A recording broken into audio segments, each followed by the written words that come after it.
नमस्कार दोस्तों, मैं निशा अतुल्य आज नई कलम नया कलाम में लेकर आई हूँ एक मशहूर कवि डॉक्टर ऋषभ देव शर्मा जी को। जी हाँ, ऋषभ देव शर्मा जी एक मैं ऐसे प्रणाम करता हूँ।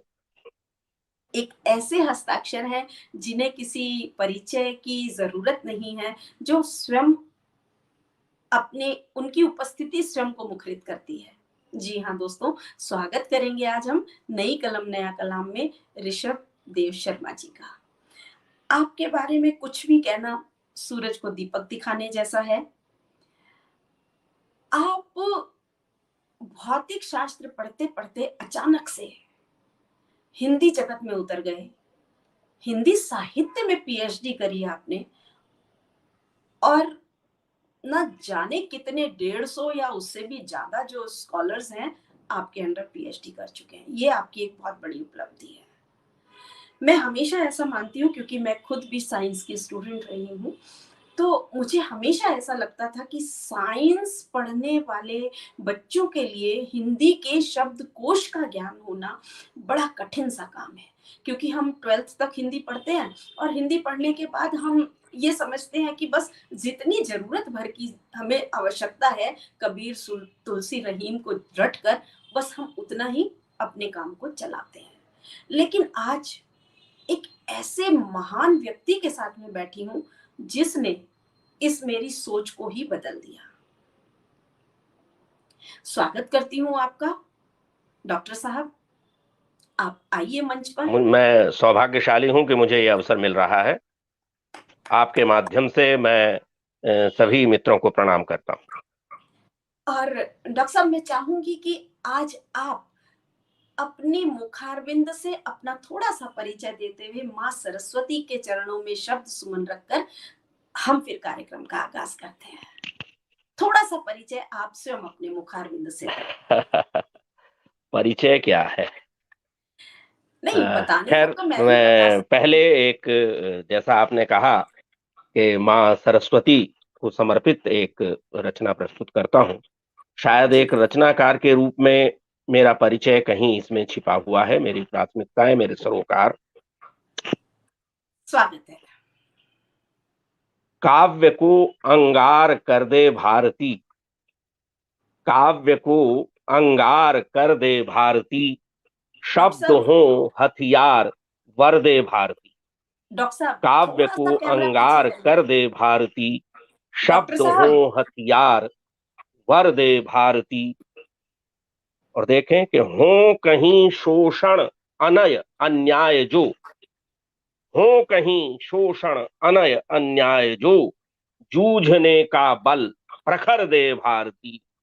क्या बात शब्द है। हो हथियार वर दे भारती, शब्द हो बहुत हथियार।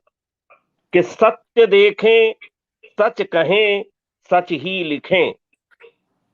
माँ वीणा पाणी से एक प्रार्थना कि सत्य देखें, सच कहें, सच ही लिखें। सत्य केवल सत्य स्वर दे भारती, क्या बात शब्द है। हो हथियार वर दे भारती। माँ सब सरस्वती की। जगें, जग कर मिलें, मिलकर चलें। सब जगें, जग कर मिलें, मिलकर चलें। लेखनी में शक्ति भर दे भारती, बहुत शब्द हो सुंदर। हथियार वर दे भारती। कि हो धनुष जैसी तनी हर तेवरी, इस तेवरी पर हम आगे चर्चा करेंगे। हो धनुष जैसी तनी हर तेवरी, हर तेवरी, तेवरों के तीक्ष्ण शर दे भारती। वाह काव्य वाह। को अंगार कर दे भारती, शब्द हो हथियार वर दे भारती। जूझने का बल प्रखर दे भारती, सत्य केवल सत्य स्वर दे भारती। लेखनी में शक्ति भर दे भारती। हो धनुष जैसी तनी हर तेवरी, तेवरों के तीक्ष्ण शर दे भारती, क्या तेवरों के तीक्ष्ण शर दे भारती। माँ भारती बहुत को, वीणा पाणी सरस्वती माता को मैं प्रणाम करता हूँ। बहुत सुंदर। डॉक्टर साहब एक आपसे अनुरोध है कि आप अपना मोबाइल थोड़ा सा पीछे कर ले, क्योंकि आप जब आगे आते हैं तो आपका थोड़ा सा हाँ, मुझे भी यही लग हाँ रहा है। हाँ अब हाँ ठीक है? थोड़ा सा पीछे। हाँ बिल्कुल जी। बिल्कुल बिल्कुल। तो क्योंकि उसमें क्या होता है फिर जब यूट्यूब पे जाता है तो हाँ, हम थोड़ा ये कटरात है इसका। हाँ हाँ हाँ तो स्वागत बहुत बहुत बहुत सुंदर। और जिस तरह से आपने शब्दों का इसमें संयोजन किया है वो काबिले तारीफ है। मेरे पास उसके लिए शब्द भी नहीं है, निशब्द हूं मैं। मणिका जी, स्वागत है आपका हमारे दर्शक श्रोता दीर्घा में। आप लिखते हैं कि आपसे के रूबरू होकर उन्हें बहुत आनंद प्राप्त हो रहा है। बहुत बहुत स्वागत है मणिका, धन्यवाद अ, हमारे मंच पर आपके पधारने के पहले सवाल का थोड़ा सा जवाब देना शायद जरूरी है। लिए। तो बिल्कुल परिचय के नाम पर इतना ही, जो एक परंपरागत परिचय जैसा होता है कि वर्तमान में मैं यहाँ से आज से शुरू करूं। वर्तमान में मैं हैदराबाद में मौलाना आजाद नेशनल उर्दू यूनिवर्सिटी में हिंदी कंसल्टेंट, परामर्शी के रूप में काम कर रहा हूं। इससे पहले मैं यानी 2015 में दक्षिण भारत हिंदी प्रचार सभा से उच्च शिक्षा और शोध संस्थान के प्रोफेसर एंड हेड के रूप में रिटायर हो चुका हूं। क्या बात। और उसके बाद से विभिन्न साहित्यिक, सांस्कृतिक थोड़े गतिविधियों में लगा रहता हूं। यहाँ आने से पहले यानी दक्षिण भारत हिंदी प्रचार सभा में मैं 1990 में आया था। इससे पहले मैं, थोड़ा आपको अचरज हो सकता है, इंटेलिजेंस ब्यूरो में था। क्या बात है। गुप्तचर विभाग में, जी जी इंटेलिजेंस जी। ब्यूरो, भारत सरकार के इंटेलिजेंस ब्यूरो में क्या मैं बात। 1983 से 1990 तक एक छोटे से अधिकारी के रूप में था। और वहां रहते हुए ही मैंने अपनी पीएचडी पूरी की थी। और जैसे ही वहां से मौका मिला, मैं निकल आया और दक्षिण भारत हिंदी प्रचार सभा मद्रास में मुझे पहली नियुक्ति मिली। उसके बाद क्या मैं बात। दक्षिण भर के हमारे चारों प्रांतों में, अब तो 5 कहते हैं, जी। कार्य कर चुका हूं किसी न किसी रूप में। क्या और बात। इंटेलिजेंस ब्यूरो में मेरी नियुक्ति जम्मू और कश्मीर में थी।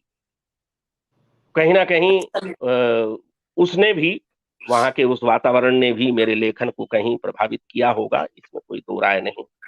हम्म।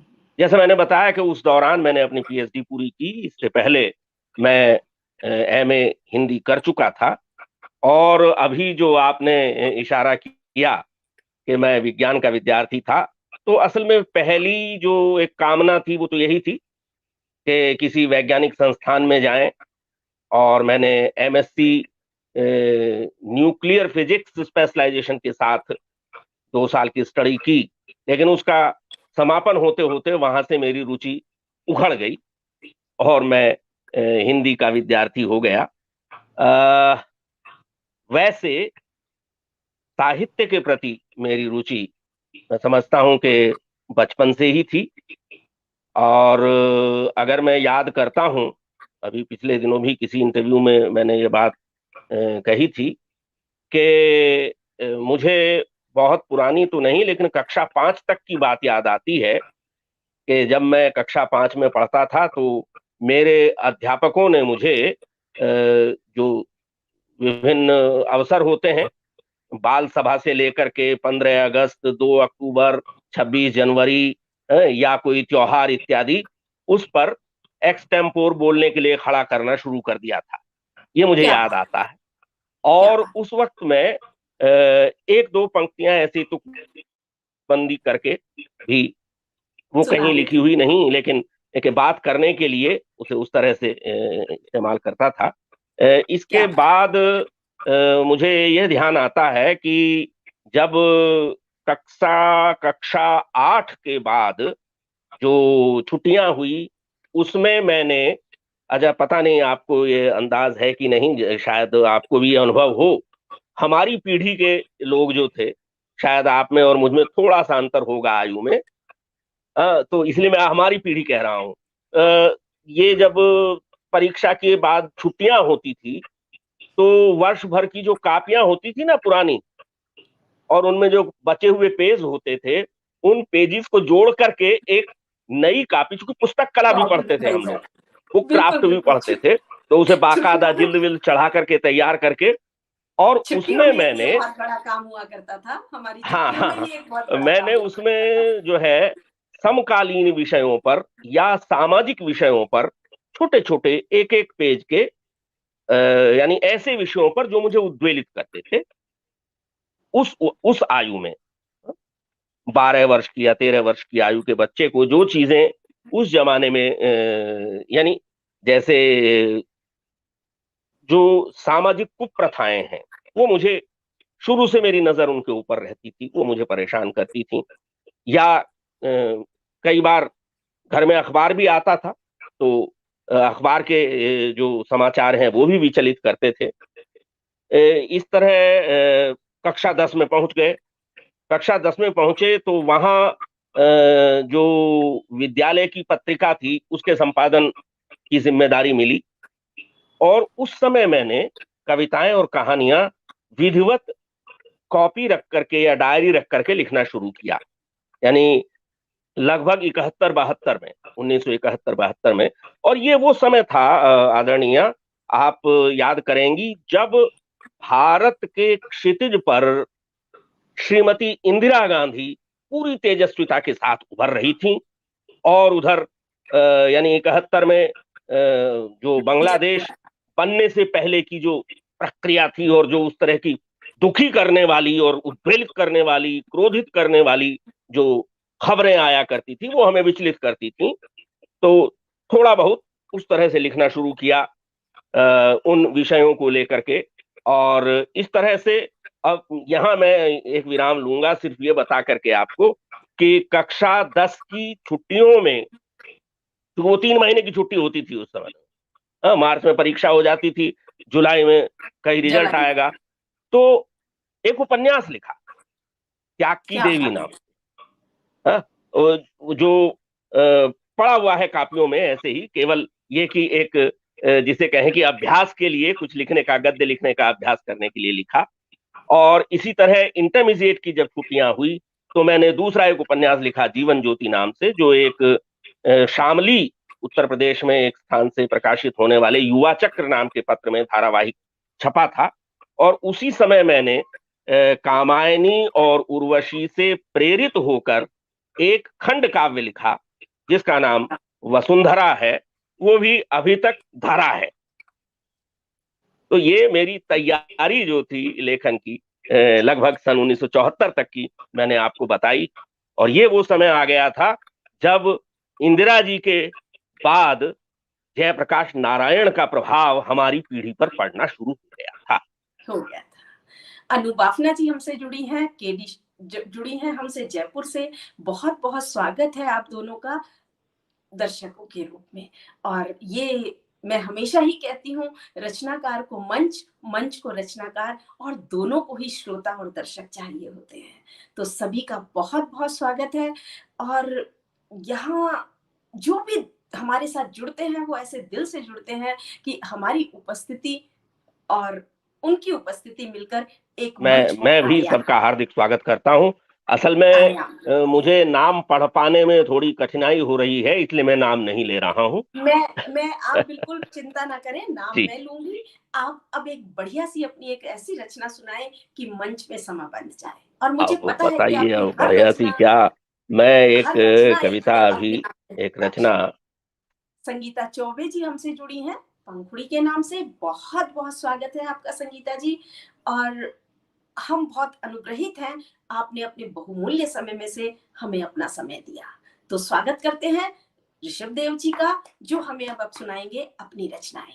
आपका व्यक्तित्व मैं समझता इतना हूं बड़ा कि है। आदरणीय प्रफुल्ल पांड्या जी उपस्थित हैं, तो ये रचना मैं उन्हें समर्पित करता हूं। उसका कारण है स्वागत कि वो जो स्वागत। उनका पागल फकीरा है ना, ये फकीरा मेरा प्रिय पात्र रहा है। चलिए, वाह क्या बात है। फकीरा जो है अपने आप में, क्योंकि ये शब्द कई चीजों को ध्वनित करता है, मैं बिना किसी भूमिका और व्याख्या के रचना देता हूं। स्वागत है। कि हंस के हर एक जहर को पी जाए फकीरा, हंस के हर एक जहर को पी जाए फकीरा, सच बोलता हुआ नहीं घबराए फकीरा। क्या बात है, बिल्कुल ठीक चरितार्थ कर रहे कि हैं आप। हंस के हर एक जहर को पी जाए फकीरा, सच बोलता हुआ नहीं घबराए फकीरा। खिल जाए धूप गांव में हो जाए सवेरा, चित्र देखें कि खिल जाए धूप गांव में हो जाए सवेरा, जो रात के अंधेर में जग जाए। क्या बात है, क्या अब ये बहुत इस सुंदर। रात का अंधेर क्या है, इसे आप समझ लें कि खिल जाए धूप गांव में हो जाए सवेरा, जो रात के अंधेर में जग जाए फकीरा। और आकाश का सुमन मिले, आकाश का सुमन मिले, यह सोच सूलियां, क्या बात। आकाश का सुमन मिले, यह सोच सूलियां, हर बार हर चुनाव में चढ़ जाए फकीरा। जय फकीरा, क्या आकाश बात। का सुमन मिले, यह सोच सूलियां, हर बार हर चुनाव में चढ़ जाए फकीरा। और पदचाप लोकतंत्र की, पदचाप, पदचाप लोकतंत्र की, बस एक पल सुने, बस एक पल सुने। पदचाप लोकतंत्र की बस एक पल सुने, एक पल सुने, फिर 5 साल तक तके मुंह बाय, फिर फकीरा, 5 साल तक तके मुंह बाय फकीरा। क्या और बात। उसको न रक्तपात से तुम रोक सकोगे, उसको न रक्तपात से तुम रोक सकोगे, उसको न रक्तपात से तुम मेट सकोगे। संभव नहीं कि खौफ से मर जाए फकीरा, क्या उसको न रक्तपात से तुम मेट सकोगे। संभव नहीं कि खौफ से मर जाए फकीरा। और आजन्म तेज आंच में, बिंब देखें कि आजन्म तेज आंच में इतना तपा गला, तपा गला, आजन्म तेज आंच में इतना तपा गला, इस्पात की चट्टान में ढल जाए फकीरा, जय फकीर, क्या। इस्पात की चट्टान में ढल जाए फकीरा।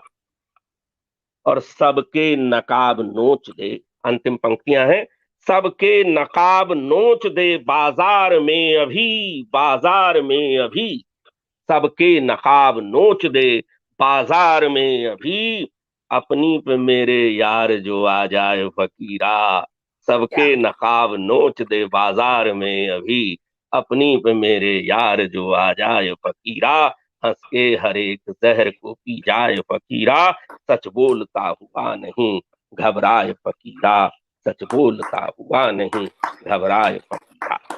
बहुत सुंदर। और सच में अगर मैं कहूँ तो जितना मैं प्रफुल्ल को जान पाई हूँ, जो आपने पंक्तियां लिखी हैं ना जाने कब लिखी होंगी, लेकिन ऐसा लगता है कि आज के समय में अगर आप उनके व्यक्तित्व को सामने रखकर अगर आप ये पंक्तियां लिखते तो इससे बेहतर शब्द अरे आपको वाह, नहीं मिल सकते थे उनके हाँ, चरित्र को ये चरितार्थ मेरे करने के लिए बड़ी बड़ी बड़ी उपलब्धि है यदि आप ऐसा कह रही हैं तो।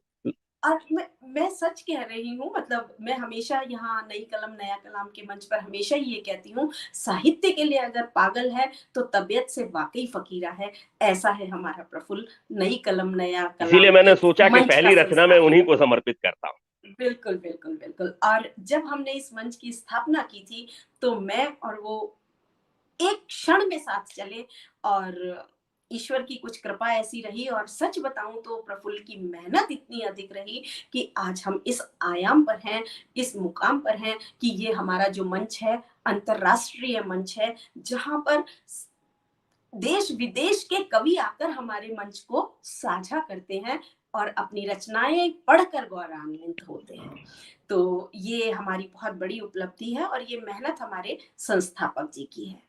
तो अब मैं आपसे ये जानना चाहूंगी कि वो ऐसा कौन सा टर्निंग पॉइंट था डॉक्टर साहब, कि आप भौतिक विज्ञान जैसे उससे और न्यूक्लियर जैसी जिस समय वॉर हो रही थी वो सब आपने देखा, जो ध्वस्त ध्वंस हुआ वो आपने देखा, तो वो ऐसा, और फिर आप न्यूक्लियर साइंस पढ़े, आपने स्पेशलाइजेशन किया, तो वो ऐसा कौन सा टर्निंग पॉइंट था जिसने आपको इतना डिसअपॉइंट किया कि आप साहित्य की तरफ हिंदी में चले गए। मैंने अक्सर ऐसा देखा है कि बड़े बड़े सर्जन जो है वो साहित्य की रचना करते हैं, इंजीनियर साहित्य की रचना करते हैं, लेकिन ये एकदम से अपने आप को ट्रांसफॉर्म कर लेना कि आप जो है इंटेलिजेंस ब्यूरो में आपने काम किया। और क्षमा चाहूंगी। नहीं देखिए, एक तो यह कि अ, जैसा अभी मैंने बताया, ये लिखने पढ़ने की बीमारी काफी पहले से लग गई थी। आप पानी ले लें। हाँ, आप अस्वस्थ हैं, मुझे मालूम है।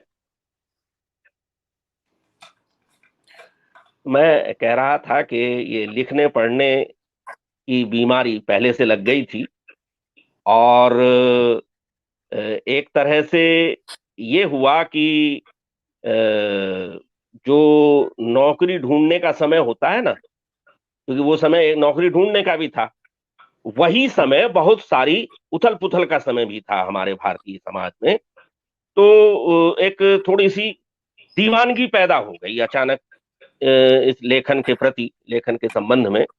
और यानी मैं याद कर रहा हूं कि 1975 से 77 तक का जो समय था, यानी इमरजेंसी का समय, उस समय लिखा, सांकेतिक रूप में लिखा और मित्रों को सुनाया, उससे ज्यादा कुछ था नहीं। हाँ, लोगों ने पसंद किया, मंचों पर भी पढ़ा थोड़ा बहुत। और इसके बाद जो है हमने एक संस्था, शायद 1977 में साहित्य मंथन नाम से एक संस्था बनाई, क्या जिसमें आसपास के जो हमारे साहित्यिक मित्र थे, हमसे बहुत सीनियर लोग भी, वो सब जुड़े। और हम उम्र जो लोग थे हमारे, वो उस समय खास तौर से 3 रचनाकारों से प्रभावित हो रहे थे। मैं ये यानी 75 से 80 के बीच की बात कह रहा हूँ। और वो थे, एक तो नागार्जुन, एक धूमिल, और एक दुष्यंत कुमार। दुष्यंत कुमार हमारे पड़ोस के रहने वाले थे, क्या बात है। बिजनौर, जिला बिजनौर के थे।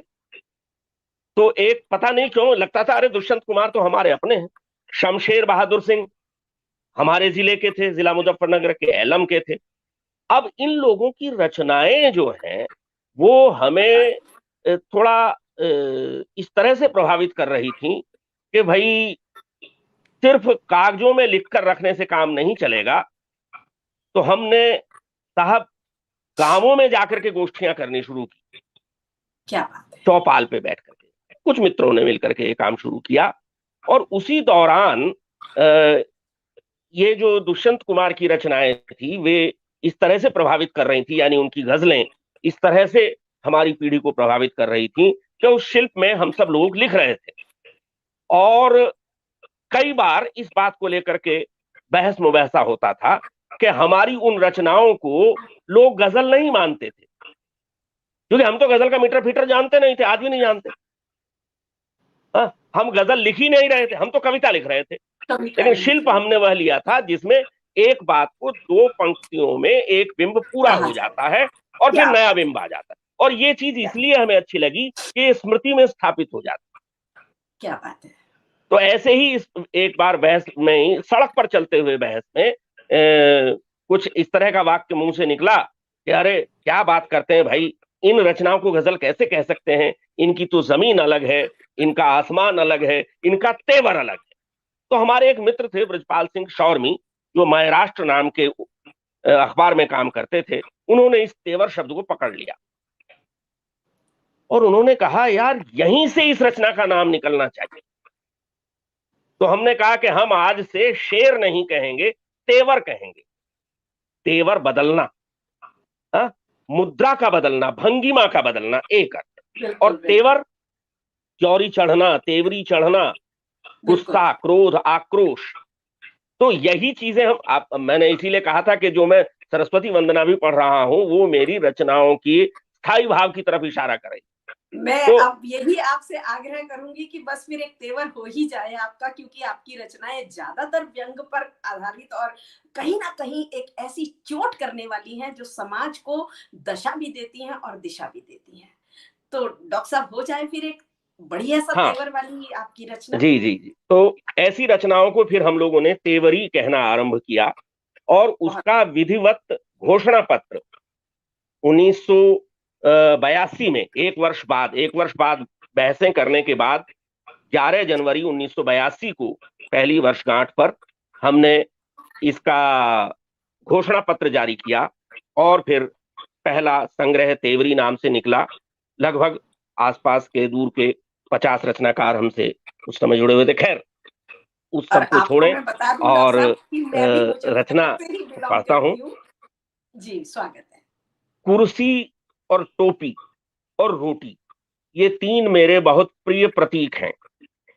स्वागत है। तो केवल कुर्सी पगलाई है। हम पूछते हैं ना भाई, और भाई क्या हाल चाल है, तो हम कह देते हैं सब ठीक है जी, चाहे भीतर से जैसा भी हो।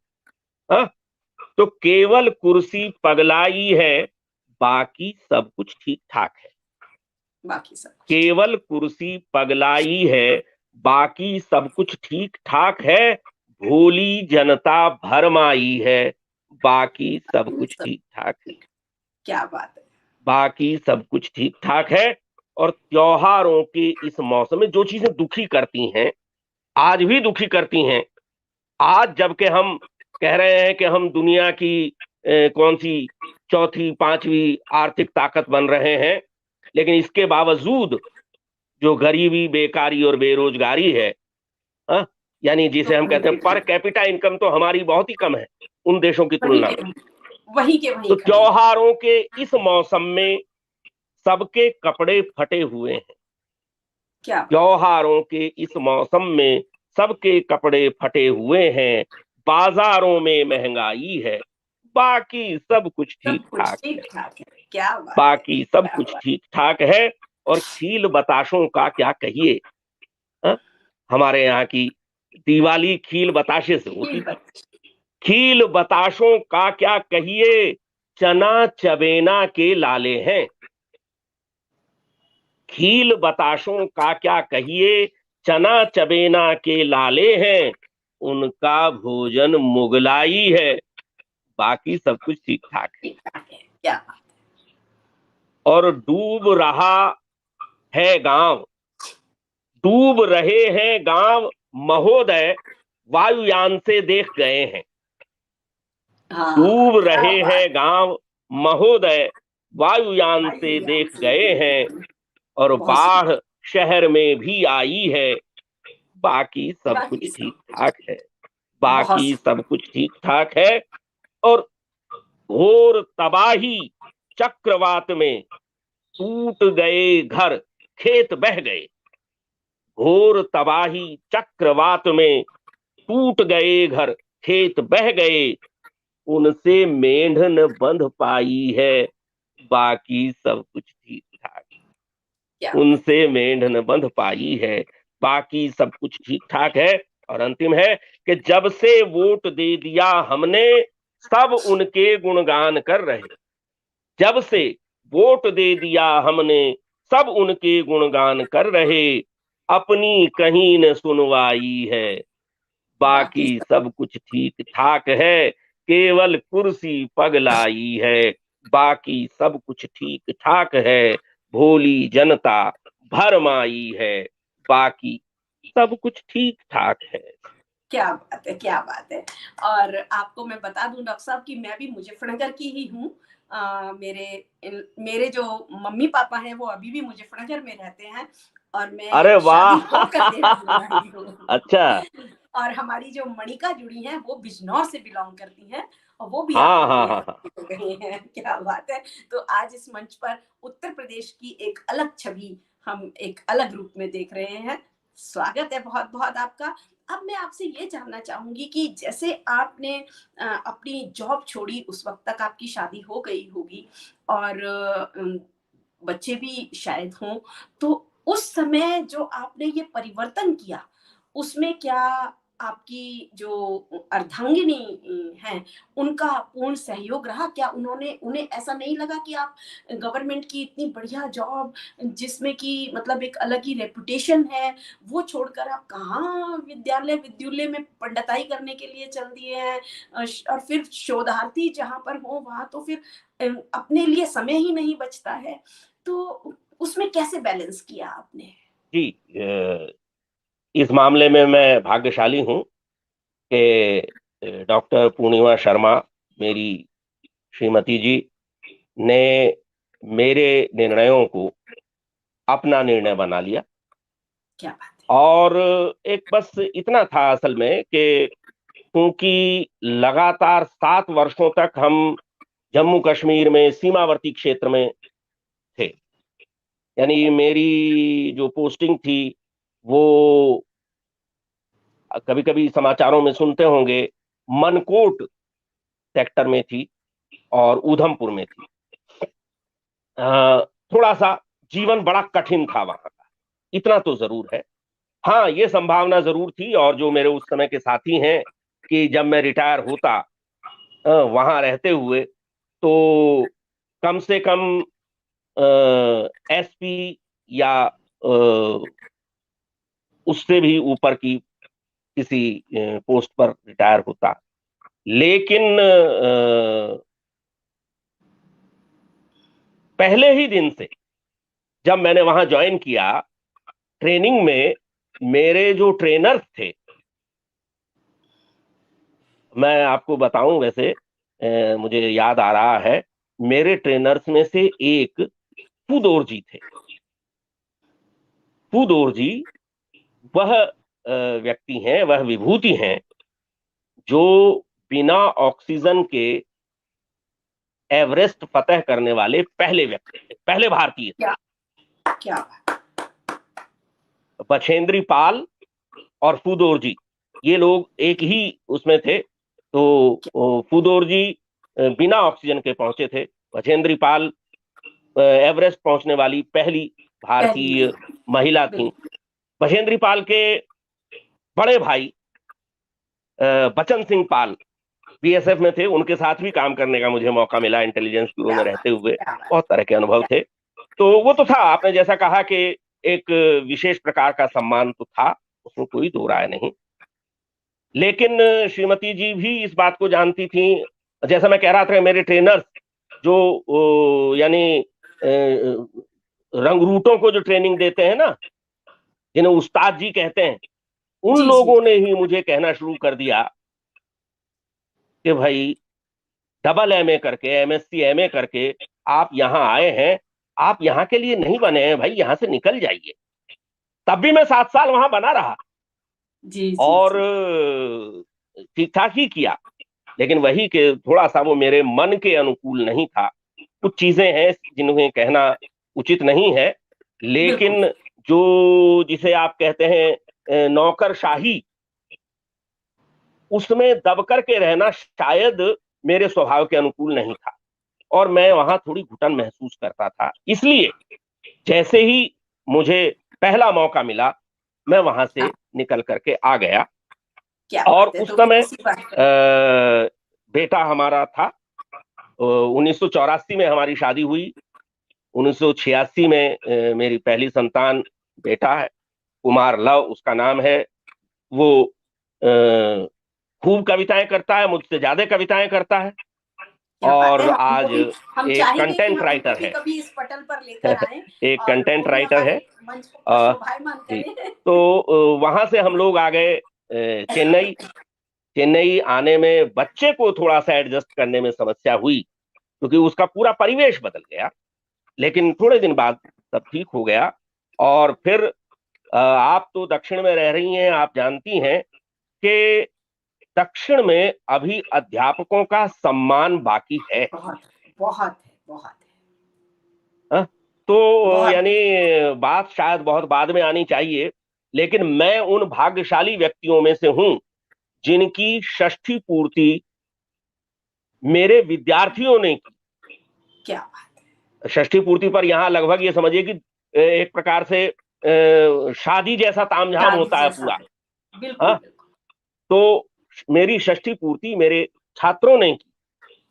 और इसी प्रकार से अभी इसी वर्ष लगभग 700 पृष्ठ का 2 खंडों में एक अभिनंदन ग्रंथ भी मेरे अब क्या कहूं, मेरे भाग्य में ये एक स्नेह सौभाग्य, ये जो कुछ मिला ना, इतना जो प्यार मिला, उसने वो सारी शिकायतें मिटा दी।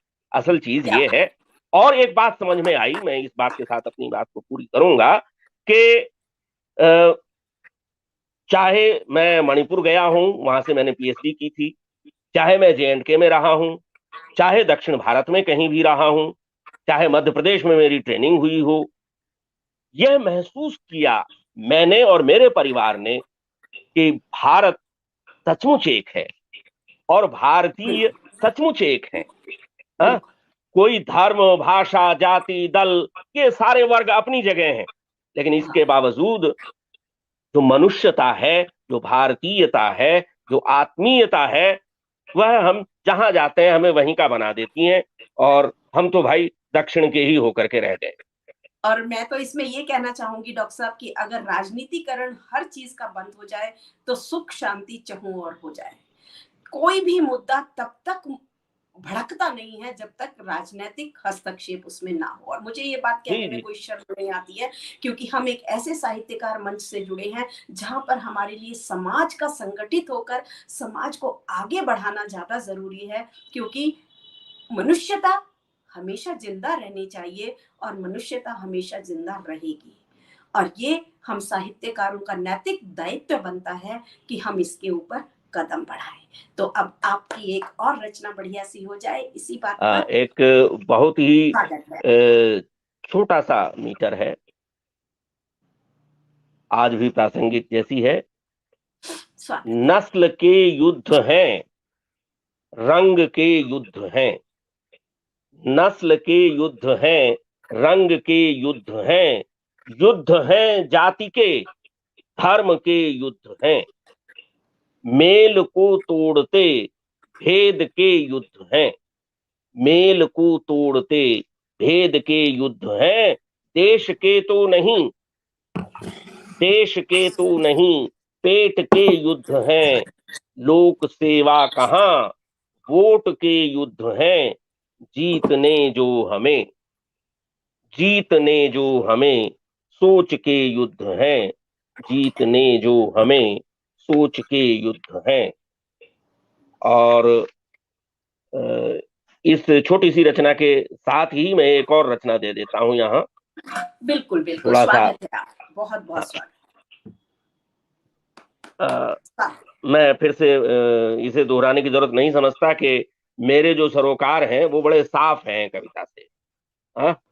डॉक्टर साहब वो आपके व्यक्तित्व से ही पता चल रहा है, आपकी भाषा से, आपकी वाणी से ही पता चल रहा है कि आप कैसे एक छोटी सी बात को इतना गहरे स्वरूप में उतारते हैं कि जो दिल पे कहीं ना कहीं खलिश पैदा करेगी और सोचने के लिए बाध्य करेगी उन मुद्दों को, उन मसलों को जिन पर कभी कोई विचार देखते हुए भी विचार करना नहीं चाहता।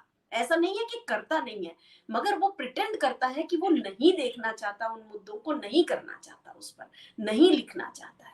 तो ये तो आपके व्यक्तित्व से ही झलक रहा है कि हम उन्हीं मुद्दों को आज सुनेंगे जो बहुत प्रासंगिक है और जो बहुत जरूरी है।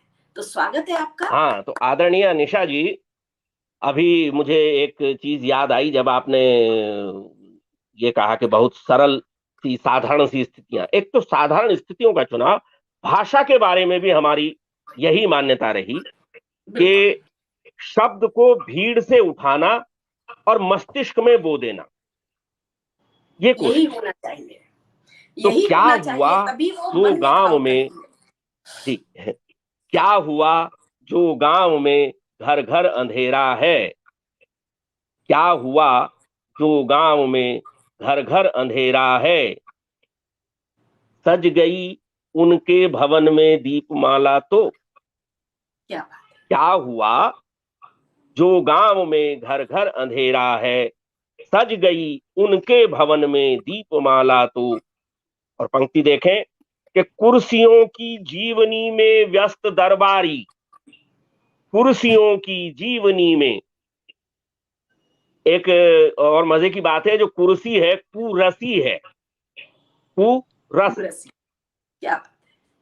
हाँ? तो कितने कुर्सियों अच्छे की से जीवनी में, व्याख्यायित कर दिया आपने ये कुर्सियों की शब्द। जीवनी में क्या व्यस्त बात। दरबारी, शब्द से चाहे न टूटे बंद ताला तो। क्या बात। सज गई उनके भवन में दीपमाला तो, कुर्सियों की जीवनी में व्यस्त दरबारी, शब्द से चाहे न टूटे बंद ताला तो। और देखें, आज मेरे स्कूल की छत गिर गई आखिर, तो आज मेरे स्कूल की छत गिर गई आखिर, खुल रही उनकी विदेशी पाठशाला तो। क्या बात है, क्या। आज मेरे स्कूल की छत गिर गई आखिर, खुल रही उनकी विदेशी पाठशाला तो। और ये पंक्ति देखें कि भील युवती ने कहा, भील युवती ने कहा कल ग्राम मुखिया से। देखिए, ये जिसे कहते हैं भंगिमा का बदलना, जी आक्रोश जी। और असंतोष जो है, कि भील बिल्कुल। युवती ने कहा कल ग्राम मुखिया से, मार खाओगे अगर अब हाथ डाला तो। क्या बात। भील युवती ने कहा कल ग्राम मुखिया से, मार खाओगे अगर अब हाथ डाला तो। और झोंपड़ी पर लिख रहे वे गीत रोमानी, वे गीत रोमानी, झोंपड़ी पर लिख रहे वे गीत रोमानी, दर्द, आंसू, पीर, सिसकी, घाव, छाला तो। झोंपड़ी पर लिख रहे वे गीत रोमानी, रोमानी, और दर्द, आंसू, पीर, सिसकी, घाव, छाला तो। और अंतिम शब्द ही है, अंतिम शब्द है, अब जरूरी अक्षरों में आग भरना है, अब जरूरी अक्षरों में आग भरना है, नोक हो तीखी कलम की, तीर भाला तो। क्या क्या। हुआ जो गांव में घर घर अंधेरा है, सज गई संसद भवन में दीपमाला तो। सज बहुत। गई उनके भवन में दीप। दीपमाला तो। क्या बात है। आप जैसा लेखक ही इन चीजों को नश्तर की तरह छुपा छुपा कर लिख सकता है, इसमें कोई शक नहीं है। कोई शब्द ऐसा नहीं है जिसको डिक्शनरी में देखना पड़े या जो हर वक्त ना बोला जाता हो। और इन शब्दों को इतने सरलता से संयोजित करके हृदय में उतार देना आप जैसा रचनाकार ही कर सकता है डॉक्टर साहब। और एक और बढ़िया सी ऐसी ही रचना हो जाए, उसके बाद आप अपनी बात रखें अब तो मैं हमारे दर्शक कुछ को मजा आएगा। दूसरे प्रकार की रचना पढ़ता हूं आपके लिए। स्वागत है, स्वागत, बहुत बहुत स्वागत। शीर्षक है निवेदन। जीवन बहुत बहुत छोटा है, जीवन बहुत बहुत छोटा है, लंबी है तकरार और न खींचो रार। जीवन बहुत बहुत छोटा है, ये अलग शिल्प में है रचना, थोड़ी सी जी। लंबी है। यानी वाह। हमने एक तरह से नई कविता और गीत में कुछ तोड़फोड़ करके इस शिल्प को बनाया है। जीवन स्वागत। बहुत बहुत छोटा है, लंबी है तकरार और न खींचो रार। और चित्र देखें कि यूं भी हम तुम मिले देर से, यूं भी हम तुम मिले देर से, जन्मों के फेरे में मिलकर भी अनछुए रह गए देहों के घेरे में। क्या यूं बात। भी हम तुम मिले देर से, जन्मों के फेरे में मिलकर भी अनछुए रह गए देहों के घेरे में। और जग के घेरे ही क्या कम थे, जग के घेरे ही क्या कम थे, अपने भी घेरे रच डाले, लोक लाज के पट क्या कम थे, डाल दिए शंका के ताले। क्या बंद बात। को देखें कि यूं भी हम तुम मिले देर से, जन्मों के फेरे में मिलकर भी अनछुए रह गए देहों के घेरे में। जग के घेरे ही क्या कम थे, अपने भी घेरे रच डाले, लोक लाज के पट क्या कम थे, डाल दिए शंका के ताले। और कभी कांपती पंखुड़ियों, कभी कांपती पंखुड़ियों पर तृण ने जो चुंबन आके, कभी कांपती पंखुड़ियों पर तृण ने जो चुंबन आके, सौ सौ प्रलयों झंझाओं में जीवित है झंकार, वह अनहद उपहार। जीवन बहुत बहुत छोटा है, लंबी है तकरार, और न खींचो रार। दूसरा बंद देखें कि केवल कुछ पल मिले, जीवन है क्या है, केवल कुछ पल मिले हमें यो एक धार बहने के, केवल कुछ पल मिले हमें यो एक धार बहने के, काल कोठरी मरण प्रतीक्षा साथ साथ रहने के। क्या मरण क्या प्रतीक्षा ही है जीवन। बिल्कुल बिल्कुल बिल्कुल। जो केवल सत्यता को कुछ स्वीकार पल ले मिले उसका जीवन हमें सफल। यूं एक धार बहने के, काल कोठरी मरण प्रतीक्षा साथ साथ रहने के। और सूली ऊपर सेज सजाई दीवानी मीरा ने, शीश काट धर दिया पिया की चौखट पर कबीरा ने। मिलन महोत्सव दिव्य आरती रोम रोम ने गाई, गगन थाल में सूरज चंदा चौमुख दियना बार। गूंजे मंगल चार, जीवन बहुत बहुत छोटा है, लंबी है तकरार, और न खींचो रार। और अंतिम अंश देखें, स्वागत है। भोर हुए हम शंख बन गए, भोर हुए हम शंख बन गए, सांझ घिरे मुरली। भोर हुए हम शंख बन गए, सांझ घिरे मुरली। और लहरों लहरों बिखर बिखर कर रेत रेत हो सुधली।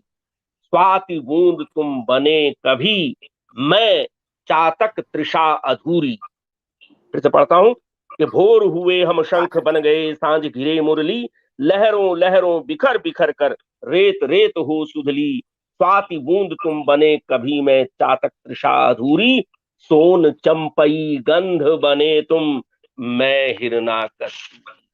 स्वाति क्या बूंद तुम बने कभी, मैं चातक तृषा अधूरी। सोन चंपई गंध बने तुम, मैं हिरना कस्तूरी। आज प्राण जाने जाने को, आज प्राण जाने जाने को, अब तो मान तजो मानो, अब तो रोष तजो मानो। नयन कोर से झरते टप टप तपते हर सिंगार, मुखर मौन मनुहार। जीवन बहुत बहुत छोटा है, जीवन बहुत बहुत छोटा है, लंबी है तकरार, और न खींचो रार, और न खींचो रार। क्या जीवन क्या बहुत बहुत छोटा है, लंबी है तकरार। क्या बात है मान्यवर, इतना सुंदर आपने चित्रण ऐसे कर दिया जैसे कि फिल्म चल रही है। बहुत सुंदर।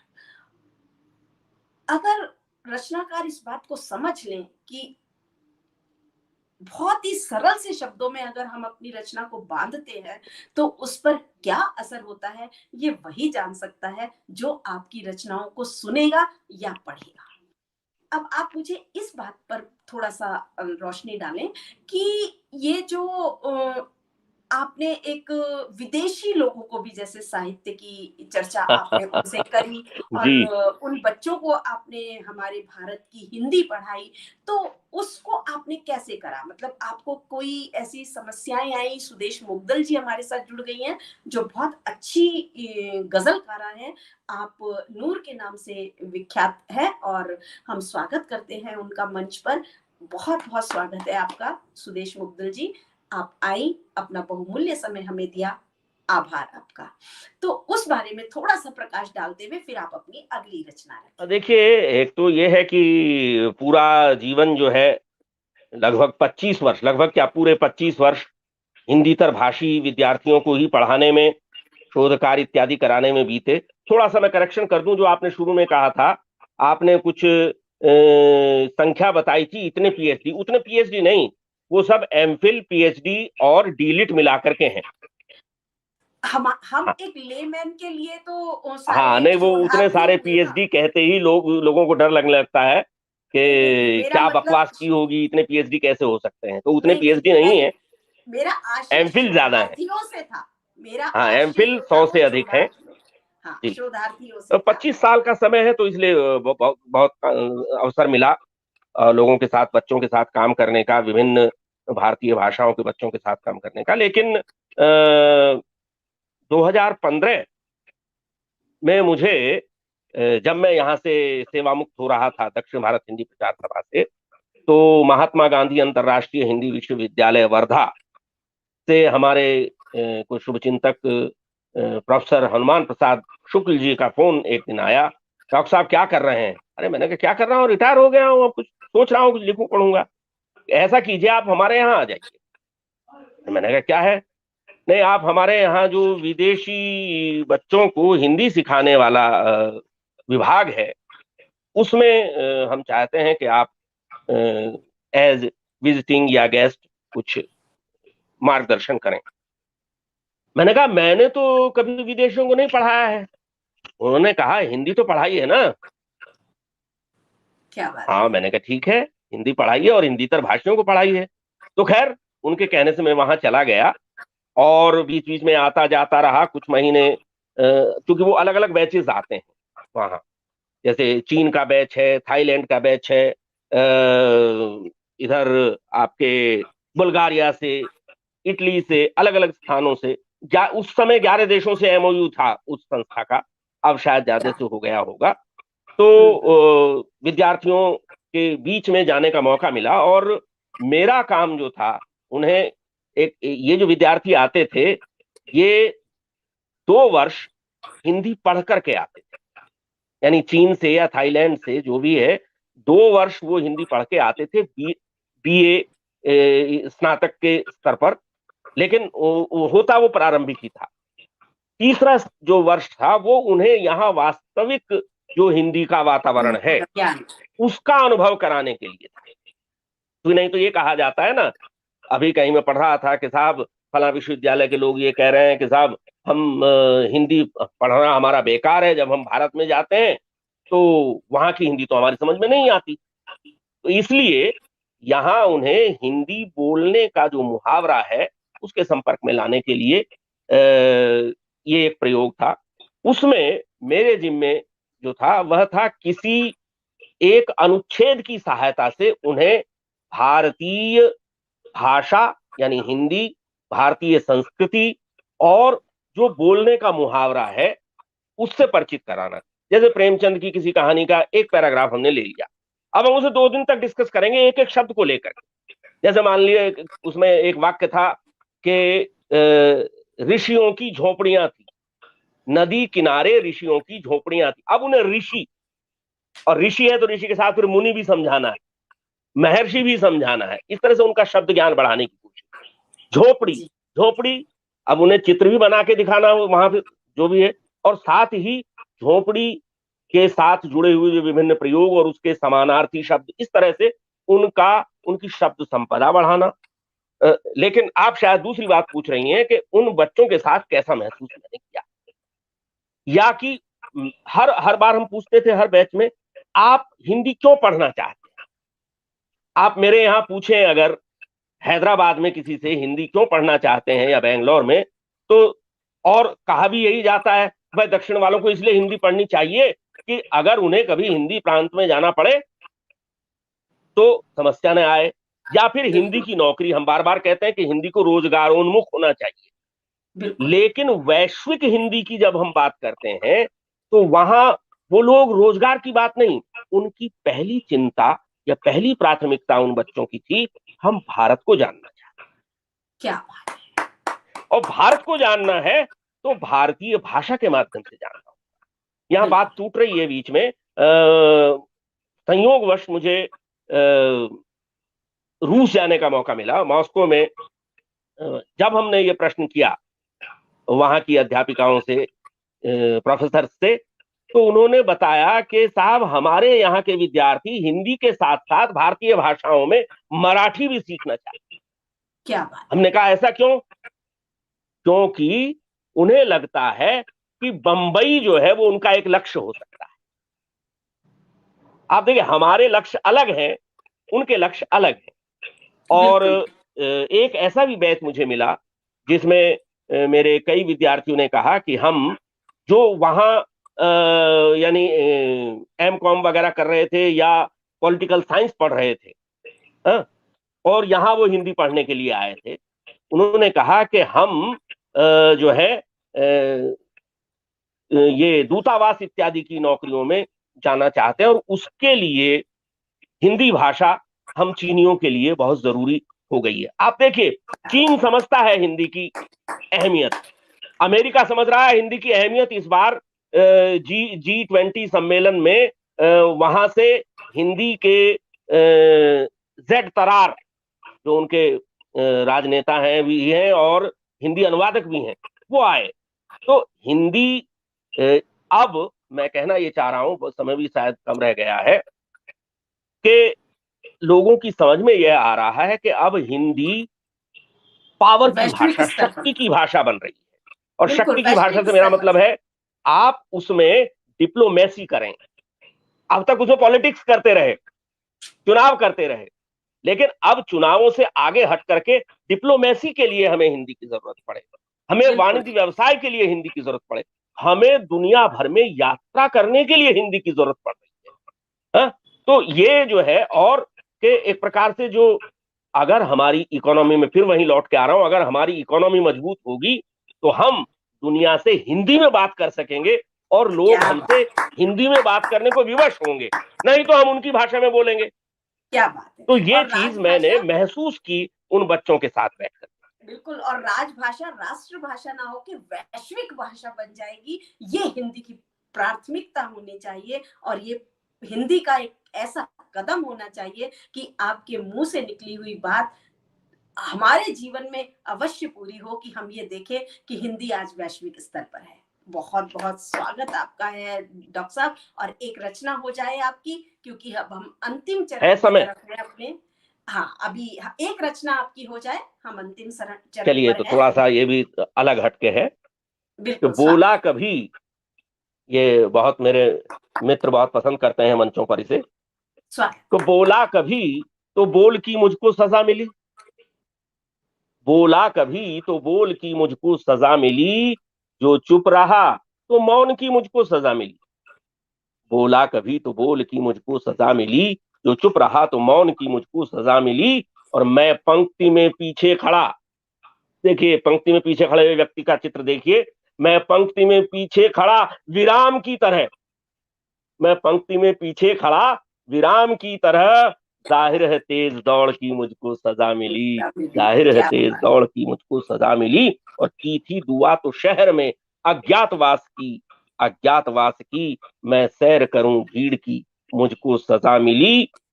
और अंतिम चार पंक्तियों पर ध्यान चाहूंगा कि गाई तो मैंने आपकी प्रशस्तियां मगर, प्रशस्तियां मगर, गाई तो मैंने आपकी प्रशस्तियां मगर, आलोचकीय जीभ की मुझको सजा वो मिली। सजा मिली, क्या गाई बात। तो मैंने आपकी प्रशस्तियां मगर, आलोचकीय जीभ की मुझको सजा मिली। और मैंने कहा कि हे प्रभु, मैं केंचुआ बनूं, क्या मैंने बात। कहा कि हे प्रभु मैं केंचुआ बनूं, बदले में सीधी रीढ़ की मुझको सजा मिली। बोला कभी तो बोल की मुझको सजा मिली, जो चुप रहा तो मौन की मुझको सजा मिली, जो चुप रहा तो मौन की मुझको सजा मिली। क्या बात है, क्या बात है। बहुत बहुत बहुत ही सुंदर आपकी ये रचना। और सच में जो ये घाव करती हैं छोटी छोटी रचनाएं, वो इतना अधिक सोचने पर मजबूर कर देती हैं हमारे दर्शकों को, हमारे श्रोताओं को। बहुत अरे बहुत आपका आभार, बड़प्पन है साहब। बहुत बहुत आपका आभार। आज हमारा मंच बहुत आह्लादित हुआ। और जहां तक मैं समझती हूँ, ये एक नया हमारा अम, ये एक हमारा नया आयाम स्थापित हुआ है। आपको अपने मंच पर लाकर नई कलम नया कलाम आपका बहुत बहुत आभार व्यक्त करता है डॉक्टर साहब। हम फिर मिलेंगे। और आपके पुत्र को भी हम एक बार अपने इस नई कलम नया कलाम पर लाना चाहेंगे, हमारे अगर उनकी अनुमति हमें मिलेगी। जो भी और मित्र मैं उपस्थित रहे हैं या भविष्य में भी इसे सुनेंगे, उन सभी को विनम्रता पूर्वक प्रणाम करता हूं। जय भारत, आप जय भारती। आपको पुनः हम इस मंच पर लेकर आएंगे, क्योंकि नई कलम नया कलाम से जो रचनाकार एक बार जुड़ जाता है, वो यहीं का होकर रह जाता है। ये मेरा अपना अनुभव है इतने लंबे सालों का। नई कलम नया कलाम पुनः जरूर फिर आपके मिलेंगे हम। साथ होगा 6 तारीख को, एक नई शाम के साथ, एक शाम आपके नाम भाग 73। बहुत बहुत सभी का आभार व्यक्त करती हूँ। जो श्रोता हमसे जुड़े थे उनका हृदय से आभार व्यक्त करती हूँ। हमारे संस्थापक प्रफुल्ल पांड्या पागल फकीरा का आभार व्यक्त करती हूँ, जो इतना सुंदर मंच सजाते हैं और वैश्विक स्तर पर अपने मंच को लेकर जा रहे हैं। मैं आपकी आयोजिका, आपकी संचालिका निशा अतुल्य साइन ऑफ होती हूँ। बहुत बहुत धन्यवाद।